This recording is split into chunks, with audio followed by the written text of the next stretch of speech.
Welcome to my channel advocate academy. आज हम समझेंगे डॉक्ट्रिन ऑफ जुडिशियल रिव्यू क्या होता है। तो इससे पहले कि मैं क्वेश्चन शुरू करती हूँ, सबसे पहले हमें ये समझना होगा कि कोई भी पढ़ाई करते टाइम जब हम पढ़ाई की तरह उसे करते हैं तो वो पढ़ाई हमें बहुत ही बर्डन लगती है। और मैं नहीं चाहती कि मेरी वीडियो कोई भी देखे वो उसे एक बर्डन की तरह देखे। तो चलिए इस आंसर की शुरुआत इस तरीके से करते हैं ताकि हम इसको पढ़ाई ना समझ सकें। तो सबसे पहले हम एक स्टोरी से स्टार्ट करते हैं। तो स्टोरी है केशव नंदा भारती की। केशव नंदा भारती एक केस आया था। उस केस में हुआ क्या था कि मठ की प्रॉपर्टी थी जो धार्मिक इस्तेमाल के लिए, रिलीजियस पर्पस के लिए बनाई गई थी। उस रिलीजियस पर्पस के लिए जो प्रॉपर्टी थी, उस प्रॉपर्टी पर गवर्नमेंट अपना आधिपत्य चाह रही थी, जिसे केशव नंदा भारती ने उन पे केस फाइल करा कि भाई ये प्रॉपर्टी जो है, आर्टिकल 26 के तहत केस किया और कहा कि ये प्रॉपर्टी जो है ये धार्मिक पर्पस के लिए है, रिलीजियस प्रॉपर्टी है, इस पे गवर्नमेंट अपना आधिपत्य नहीं जमा सकती। तो बस वहीं से डॉक्ट्रिन ऑफ बेसिक स्ट्रक्चर की शुरुआत हुई। अब हाँ, यहाँ एक बात बताने वाली है। अब आप कहेंगे हम बात तो कर रहे थे डॉक्ट्रिन ऑफ जुडिशियल रिव्यू की और मैम बात कर रही हैं डॉक्ट्रिन ऑफ बेसिक स्ट्रक्चर की। दोनों आपस में इतने सिमिलर हैं कि अगर आप एक को समझ जाएंगे तो दूसरे को समझना बहुत ही आसान हो जाएगा। तो यहीं से इसकी शुरुआत होती है। बेसिक स्ट्रक्चर डॉक्ट्रिन ये शुरुआत हुई कि जो बेस है, जो जो कॉन्स्टिट्यूशन ने जो बेस बनाया है, जो फंडामेंटल राइट्स बनाए हैं, उनको भविष्य में भी कोई अमेंड नहीं कर सकता, उसे भविष्य में कोई भी उसमें चेंजेस नहीं ला सकता अगर बेसिक स्ट्रक्चर जो है वो वॉयलेट होता है। तो बस वहीं से इसकी शुरुआत होती है। तो समझते हैं जुडिशियल रिव्यू क्या है। अब जुडिशियल रिव्यू को समझने के लिए जब ये केस के कोर्ट के पास गया तो कोर्ट ने इसमें अपना रिव्यू रखा। अब कोर्ट के पास ये पावर आ गई। तो ये कोर्ट की जो है जुडिशियल रिव्यू एक मेन पावर है जो कोर्ट के पास है, जो गवर्नमेंट से ऊपर है। इसे ही कहते हैं डॉक्ट्रिन ऑफ जुडिशियल रिव्यू। अब इसको समझते हैं ये है क्या चीज। The doctrine of judicial review is one of the most important feature of constitutional law. Constitutional law का बहुत ही इंपॉर्टेंट फीचर है judicial review.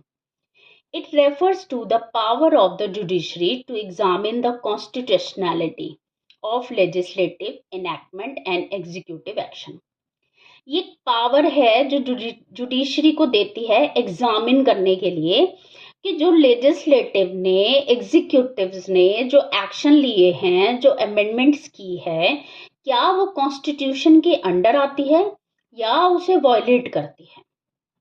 If any law और एक्शन वॉयलेट्स द कॉन्स्टिट्यूशन, जैसे कि यहां से समझ आता है, अगर कोई ऐसा लॉ या एक्शन वॉयलेट करता है कॉन्स्टिट्यूशन को, तो judiciary has the authority to declare it invalid. Judiciary उसको इनवैलिड डिक्लेयर कर देगी। In India judiciary review is an essential part of the basic structure of constitution। तो basic structure of the constitution हमने समझा कि basic structure क्या है, human rights हैं, हमारे फंडामेंटल राइट्स हैं, अगर उनको कोई इन्फ्रिंजमेंट होता है तो हमारा कहाँ हम आ जाते हैं, जुडिशियल रिव्यू की तरफ। जुडिशियल रिव्यू जो उसको प्रोटेक्ट करेगा। मीनिंग क्या है जुडिशियल रिव्यू का? Judicial review means the power of courts to review and determine the validity of law और government action। ये गवर्नमेंट के एक्शंस को भी देखता है। ये पावर है कोर्ट्स के पास रिव्यू करने की, डिटरमाइन करने की उसकी वैलिडिटी को। It ensures that all organs of the state functions within the limit prescribed by the constitution. Constitution ने कुछ लिमिट्स प्रिस्क्राइब कर रखी हैं, तो वो देखते हैं ये जितने भी ऑर्गन्स हैं गवर्नमेंट के, जो भी लेजिस्लेटिव है, एग्जीक्यूटिव है, ये जो फंक्शन कर रहे हैं, स्टेट फंक्शंस हैं, ये क्या उसके लिमिट के अंदर काम कर रहे हैं या उससे बाहर काम कर रहे हैं या फिर उसको वॉयलेट कर रहे हैं, ये चेक करना होता है। तो ये चेक एंड बैलेंस का जो काम होता है ये जुडिशियल रिव्यू का होता है। ये तो हो गई आपकी डेफिनेशन। यानी अगर आपको डेफिनेशन पूछी जाए तो आप सीधी सादी भाषा में, आप सिंपल वे में बता सकते हैं कि एक ये सुपर पावर होती है जुडिशरी के पास सुपर पावर होती है, और वो इस पावर के थ्रू चेक करते हैं कि किसी ने कहीं वायलेशन तो नहीं कर दिया। किसने? एग्जीक्यूटिव ने, लेजिस्लेटिव ने, स्टेट ने, गवर्नमेंट ने। इसको चेक करना कोर्ट का काम होता है। Origin of judicial review. अब इसका ओरिजिन कहाँ से समझते हैं? इसका ओरिजिन आया मारबरी वर्सेस मेडिसन केस से। अब ये मारबरी वर्सेस मेडिसन केस क्या था? इसमें जिसको जज बनाया गया था, मारबरी साहब को जज बना दिया गया था, और मेडिसन साहब जैसे ही प्रेसिडेंट बने तो उन्होंने उसको जज की पोस्ट नहीं दी, मतलब उन्हें अपॉइंट नहीं किया और मना कर दिया। तो जब अपॉइंटमेंट लेटर मारबरी साहब को नहीं मिला तो उन्होंने केस करा मेडिसन जी के अगेंस्ट। अब जो ये केस किया गया उसमें कहा गया कि भाई मुझे तो जज की पोस्ट मिली थी, लेकिन मेडिसन साहब ने मुझे को वो पोस्ट नहीं दी है। तो मेडिसन साहब ने कहा यू आर द मिडनाइट जज। मिडनाइट मतलब जाते जाते जो प्रेसिडेंट थे वो बना गए थे तुम्हें जज, तुम जज नहीं बन सकते। तो इस पर जब जुडिशियल रिव्यू आया तो कोर्ट ने अपना फैसला जो था वो मेडिसन साहब के फेवर में कर दिया था। तो ये एक केस था जो जुडिशियल रिव्यू का था, जहां से इसकी शुरुआत हुई थी। अब समझते हैं judicial review in India. In India judicial review is not specificity defined in one single provision. ये एक सिंगल प्रोविजन में नहीं समझाया जा सकता, but it is derived from various article of the constitution. काफी सारे आर्टिकल्स हैं जिसमें जुडिशियल रिव्यू की मेन इंपॉर्टेंस रही है, जैसे कि आर्टिकल 13, आर्टिकल 32, आर्टिकल 226, और सुप्रीम कोर्ट की पावर के जरिए article 131, 136, 143।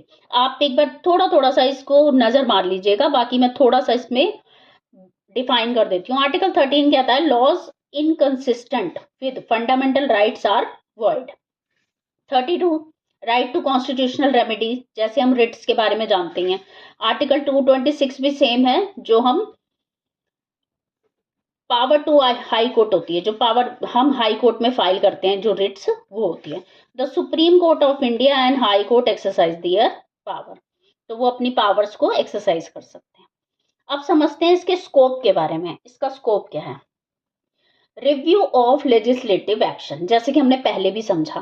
Court can declare law unconstitutional if they violate fundamental right और एक्सीड लेजिस्लेटिव कंपिटेंस। कोर्ट ये चेक करेगा कि कोई भी लॉ ऐसा तो नहीं है जो वायलेट कर रहा है फंडामेंटल राइट्स को, अनकॉन्स्टिट्यूशनल तो नहीं है जो लेजिस्लेटिव ने बनाया है, ऐसा तो नहीं है। नंबर 2 पे है review of executive action. Executive के एक्शन को चेक करना, कहीं आर्बिट्रेरी की प्रॉब्लम तो नहीं है, कहीं बिना सोचे समझे रातों रात कोई योजना बना ली हो, कोई मनमाना कानून तो नहीं ले आए ये, अनरीजनेबल, कहीं बिना किसी कारण, बिना किसी तर्क के किसी भी कॉन्स्टिट्यूशन का जो बेसिक स्ट्रक्चर है उसको छेड़ा तो नहीं जा रहा, अगेंस्ट द लॉ, ये कहीं लॉ के अगेंस्ट तो नहीं है। तो जहां ये बातें दिखेंगी वहां क्या होगा? जुडिशियल रिव्यू आएगा और उसको नल एंड वॉइड कर देगा। 3rd नंबर पर रिव्यू ऑफ कॉन्स्टिट्यूशनल अमेंडमेंट।